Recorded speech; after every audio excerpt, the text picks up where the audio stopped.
Do you know about this? I have no idea, but you know, this guy's always been full of surprises. We like to surprise. So you see, it's a classic watch. It's not an overseas. Okay. It's a legendary movement, but in a new shape. Oh, wow.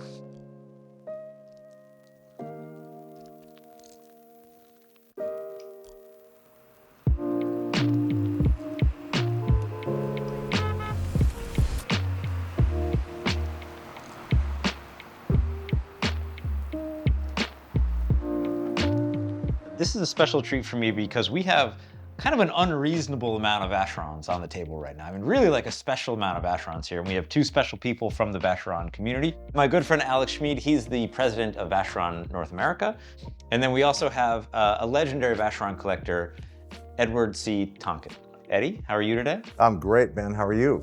Happy to be here. And Alex, how are you? Oh, happy to be here with you too. Yeah, you're in the middle of a couple of dangerous guys. That's right. I got the best view on the watches. You There really you go. do. That's important.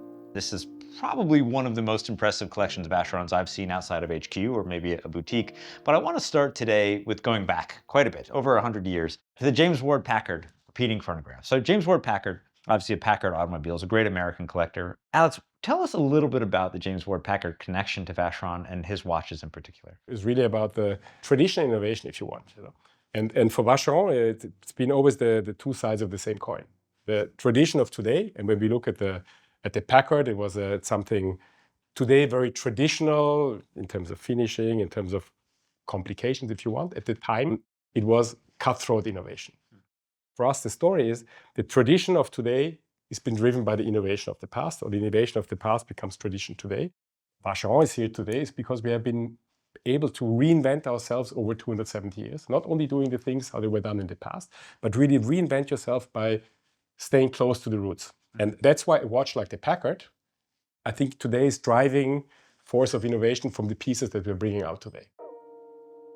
And so the Packard in many ways kind of was the precursor to the 57-260, which is or was the most complicated watch in the world until you guys kind of one-upped yourselves with the Berkeley Grand Comp. And those were obviously direct commissions by one person in particular, and they're really connected in some ways. Yes, and that's again the link, with the past and the present. Packard commissioned the hyper-complicated pocket watch in the early 1920s, as did Mr. Berkeley almost 100 years later or 80 years later. Where he commissioned first or asked us to develop the brief was pretty simple. It was not make a watch with that and that and that complications, but really create the most complicated pocket watch ever made. For me, when we speak about innovation, apart from being, the most complicated mechanical watch ever made, the Berkeley is also almost like a research lab. With all the Berkeley and the 57-260, because of course they share a similar base, The connection between the Berkeley Grand Comp and the Solaria wristwatch this year obviously has to be direct. Exactly what I say. So in the end, it's the 57-260, the Berkeley, they were research labs, and of course in the pocket watch, you have more real estate. To miniaturize it in a wearable wristwatch, that's a completely different challenge. And I remember when actually you guys posted about the Berkeley last year. Yeah. There were a lot of comments in there, but one comment actually was, okay, great, now make it in a wristwatch. Right. And then you did. It takes inspiration from the Berkeley and the 57-260. Of course, not on the same base because it's a different dimensions, miniaturizes it, but takes inspiration from the innovation, then puts it into a watch that, holds a record to be the most complicated wristwatch ever made, but more importantly so, in something that's actually really wearable. I think that's a perfect segue into one of what was probably my favorite Vacheron ever made and one of my favorite watches of all time. These are reference 4261 ultra slim minute repeater from the 1940s, a watch that I've owned in the past, a watch that I actually called one of the best ever made at an event we did in New York recently. We have two examples here from the 1940s, one in yellow gold, one in platinum. Eddie, what do you think about a watch like this when you see it? It's the first time I've seen this watch. I'm absolutely astonished because when you're talking about a watch, first of all, it's a beautiful size to wear. It's 37 millimeter, which is spot on perfect. But to include a minute repeater in a watch that is so thin, I've never seen anything like it. What's so amazing about the 4261 and all of these historical pieces is that these were created, engineered, and crafted when there was no such thing as a computer. So the idea of making a watch today is one thing, but the idea of making something as elegant and as thin and as technically advanced as the 4261 back then is really remarkable. And I think that is oftentimes lost on, I think, a lot of consumers of vintage watches, that these watches predate by half a century, right? CAD and other, kind of technical drawing. And then specifically, when you speak about that on minute repeaters, and you all know minute repeaters, yes, they're a complication, but other than a complication, they're actually musical instruments. So it's like a watchmaking where you need precision and so on. On the minute repeater, you need to have also the artistic touch and flavors.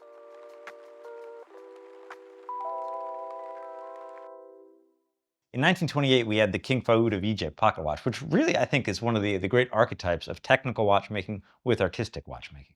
So if you could, Alex, a little bit explain the outside, or the cuvette, the case of that watch. The King Faoud was started in a similar era than the Packard. Packard was actually made on demand of a client. The Faoud was made on order by Vacheron, but out of the creation of Vacheron Constantin. Each Vacheron watch has the two elements: the technical innovation, precision of Swiss watchmaking, but then also the artistic, artisanal craftsmanship on the case. And that's what you have on the King Faoud. Hyper complicated movement at the time, with a carillon, a minute repeater, all the acoustic complications that you have, plus a split-second chronograph. In history books, you say at that time it was probably one of the most, if not the most complicated watch in the world. But then a highly elaborate, hand-finished, engraved case, plus the coat of arms of King Faoud in enamel, completely handmade at the time, actually on the cuvette of the case in the back. So really combines both elements in different expressions. You find that on every Vacheron Constantin piece over the times. Tell us a little bit about this watch here. This is a really beautiful watch, and appears technical too, as it is. This is a perpetual calendar, open face is what it's called. This was introduced in Geneva in the spring at Watches and Wonders as one of the celebration watches for the 270th anniversary of Vacheron Constantin. And what's unique about this particular movement is that it's the first time they've had a retrograde date in a perpetual. It's platinum. A unique feature which was prevalent in all the anniversary watches is that it has the Maltese cross, the symbol of Vacheron Constantin, which is in guilloche relief. So it's very subtle, but it's there, and it really makes the watch special. I think what's so wonderful about VC is that everything that you guys do today always touches on something you did historically. So this is obviously retrograde, and Vacheron is known for retrogrades. But if you look at one of the most historically important or historically interesting wristwatches that sold recently, is the Don Pancho. The Don Pancho from the 1930s really being this unique combination of a tonneau-shaped minute repeater with a retrograde full calendar, a made-to-order, and that somehow is the inspiration of our specialization in retrograde displays that you see today in quite a few of our watches. The retrograde really feels like a very Vacheron type of watch, as does this watch right here. This is part of the Metiers des Arts collection, and this was entitled A Tribute to Great Explorers. I think it was made representing 3 different explorers. This one happened to be Christopher Columbus. But what's unique is the beautiful dial work on this watch, which is enamel and painted. And of course, the way that it tells time is really unique, because you have the hour that rotates slowly across this minute track along the bottom of the piece. It's beautiful to look at, and at the same time, it has a technical innovation. So the reason why we developed this complication is to give actually more space for the beauty of the enamel work. As does the Mercator. You can say the Mercator is a very well-known piece. Absolutely. With the unique complications, with the 2 retrograde hours and minutes, but giving space for the beauty of the craftsmanship. And that at Vacheron always goes hand in hand. Why do you think it's so kind of seldom seen elsewhere? Because we see other people do handcrafted dials, we see other people do complications, but seldom together. I think in the collector's mind, at least in my mind, Vacheron has always been a watch that stands for elegance. But the unique aspect of Vacheron is that they have been able to combine these technical advances while preserving the beauty of the case, the elegance of the watch, so that they become timeless, they're easy to wear, and they're beautiful. For example, you have purely technical aspects such as the retrograde on the Perpetual, but you also have a watch like this, which was from the Paris Opera House, a Metiers des Arts. Now you can say, well, it's a time-only watch, it's a three-hander, but actually the technical aspect of this watch comes in how the painting is done, the miniaturization of the painting, which is, painstakingly slow and extremely difficult. This particular watch, if you go to the Paris Opera House, which I was fortunate enough to do, you will see it in the ceiling, in the center, a painting by Marc Chagall. He painted that to represent 12 different composers. So Vacheron took each of the 12 composers and made a watch specifically for that. This one happens to be Romeo and Juliet by the composer Berlioz. And then Vacheron had one watch painted, which was the entire ceiling, which they kept in their collection. So this is a unique piece, as the other 11 are. In this sense, I would say that, the technical mastery is the painting itself. Aesthetically, it's off the hook.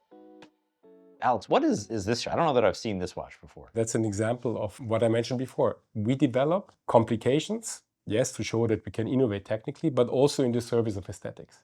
And this is a movement that we have developed specifically to highlight the beauty of Metiers d'Art. It's a time and date indication purely by discs. So the hours, minutes, day and date movement specifically developed for that purpose to give beauty and space for amazing craftsmanship. And this is an example of this movement used in our Zodiac collection, where over 12 years, each year we bring out the respective Chinese zodiac. So this is the year of the snake. But it's a movement that we use selectively to highlight the beauty of Metiers d'Art. So again, innovation in service of artistic beauty. This is, I think, Eddie's piece. It is, yes. Part of Cabinotiers. So what is the process like of ordering something like this, which is effectively fully bespoke? It is fully bespoke. Well, you begin by discussing the concept with the manufacturer, and then together you develop ideas, and they'll present typically something unique. In this case, it's not just decoration, it's the movement itself. It's, okay, first of all, you cannot say this isn't just an absolutely gorgeous watch. It's amazing. Okay, aesthetically. The color's fantastic. You've got this beautiful coppery brown, light brown color, but the guilloche, if you're able to see it close up, absolutely magnificent. So that in and of itself would make it unique. But to further the interest in this particular watch, it's a regulator, which means you have a separate hour and minute hand. So up above at the 12 o'clock position, you have in Roman numerals the hour hand, and then from the center is the minute hand that makes a full rotation around the minute track. To wear this is just a pleasure. In the Cabinotiers program, we are also using dedicated movements that are only used for unique pieces, and that's one example of that. So that's a Perpetual, inspired by the regulators of the time. And at the time, very well, the regulators were the most precise clocks that were on the wall of the watchmaking ateliers, after which the watchmakers were actually adjusting the watches they're working on. Right. And in order to do this precisely, the functions, the hours, the minutes, the seconds, and the date functions were separate. Right. So you have actually the most precise and clear readability. And that's the inspiration of that piece. Of course, from the clock, it moved into the wristwatch and gives a different interpretation to the Perpetual, and also, again, beautiful space for that hand guilloche done on a 130-year-old machine in our Geneva atelier. Yeah, no, it's amazing sometimes when you see what's popular in the market, so to speak, and then you see something like this, which is bespoke and special and historically important and technical. And there's so many things to appreciate. This is what watchmaking is all about from my vantage point. And I think that the idea that Vacheron can take something that is well known, such as a world time complication, and put its own spin on it, right? I mean, this does 37 time zones. That's amazing. Yeah. And so, I mean, tell us a little bit about this watch. So this, I don't even think is in the catalog anymore, right? Vacheron doesn't make this watch anymore. Well, I can, again, that's Eddie's piece, and I'll let you speak about that, but I can give you a little bit the context. Sure. Why we did that watch. And again, it goes back always, the inspiration from the innovation of the past. We did I think Vacheron was one of the first, if not the first, watch company who did the world time complications in the early 1930s. In a system at the time, the watch industry was very much, modularized, where you had specialists for certain complications. And we used the very similar system from a gentleman called Monsieur Courtier at the time, who was specialized to develop this world time complication, which nobody used at the time. And Vacheron used it in the first time on a pocket watch, I think 1932. Then we tried to reinterpret or take inspiration from the past, but bring it to today with a new world time function, which does not only do the 24 time zones, but actually the half-hour time zones, so a total of 37. And you have been wearing that watch. I have been. It's very important for me to keep track of 37 time zones. Yeah. And it's hard to do in my head, so I have this beautiful watch to wear. But I remember when this watch was introduced, most world timers on the market address the 24 time zones that we have. This goes a step beyond because not all time zones are on the hour. Some are on the half hour, some are on the 15 minutes. It's wonderful. And it's uniquely Vacheron, right? I mean, nobody else does 37 time zones like that. And I think similarly in the arena of traditional complications, we have a perpetual calendar chronograph in platinum right here, but done kind of the Vacheron way. So using a Lemania base on this one. Well, the Lemania movement is iconic. Yeah. And it stood the test of time and just one of the finest movements, I think. I agree. I mean, I'm a fan. Yeah, obviously. yeah. I think it's a special thing, historically important for so many manufacturers across from Omega to you guys to Patek to everybody. I mean, really just an amazing movement and one of the greatest expressions of it here. I love wearing that watch because it's unique. The colorway of that particular watch is stunning, I think. It's a gray and a black against a platinum case. Perpetual calendar chronographs of any stripe are amazing complications. Vacheron is obviously known as an innovator. Probably the most surprising watch for me as somebody who's semi-technical as a watch lover was the Twin Beat some years ago. Yeah. What was the story with that? Because it feels almost like, I don't want to say out of left field, but it feels almost different than so many of the other pieces. Yeah. The Twin Beat was a solution to the eternal problem of the perpetual calendar. You want to make it perpetual as much as possible in order to avoid setting it so as long as a power reserve as possible, without over-proportionally blowing the watch out of dimensions with a tremendous barrel and a thickness that goes crazy. And in the end, the solution was simple, where you have this patented mechanism where you can switch the frequency from a very high frequency, 5 Hertz, to a 1.2 Hertz with a simple push of a button, where you can put your perpetual calendar in, if you want, the sleeping mode, where you can leave it on the table on your desk for almost 3 months, actually more than 65 days. And the perpetual calendar will keep on running without setting it. And with a simple push, you can put it back on your whirring frequency, the 5 Hertz, and it will run over 2.5 months. So you've got that combination of a very technical movement, something that no other watchmaker has been able to produce or has produced, in a beautiful case, beautiful dial. And with the let's say modern materials on the movement, but with a very, very traditional finishing, an open case look that reflects the technicity of the movement, but in a very, very traditional case of the Traditionnelle collection. So really combining the both. So innovating, but knowing your roots. I think Vacheron is in such a special place now. You guys have had so much success over the past few years, 222 overseas, and obviously the more traditional collections have really risen to the top. What does the future look like for Vacheron, in particular here in the US, which you control? Without telling you what exactly might come, and always giving the vague news, wait for next watches and wonders. I think I have a better answer to that. Okay. Because I actually have something here. Do you? That will actually be officially presented on the day that video is going to be presented. Okay. And that links to... Do you know about this? I have no idea, but this guy's always been full of surprises. We like to surprise. So we spoke a lot about today the hyper complications and the records and the Solarias and so on. And in the end, we said, okay, sometimes some of these things eventually will trickle down into our regular collections. And today we are presenting something that's brand new. Will be officially presented on the 2nd of December. So you see, it's a classic watch. It's not an overseas. Okay. It will be a complication, a very nice complication. As you can see, it's in white metal. Mm-hmm. It's going to be white gold. And when we get out here, it's not a new movement, but it's a legendary movement, but in a new shape. Oh, wow. It's our ultra thin perpetual in Traditionnelle. Beautiful. And this piece will come out in white gold, mm-hmm. as well as in rose gold. Beautiful. And with a little bit of a twist, even white gold with the diamond set version. Wow. That's really beautiful. The size is, this is perfect for the market today. It really just demonstrates that Vacheron is capable of making very high technical watches. Anybody who really considers them just for their aesthetic, I think is selling them short, because if you really are a watch aficionado and you're interested in things like how the complications work, what the combination of complications is, and it really shows what Vacheron is capable of doing. And so that aspect, I think, collectors really take into account.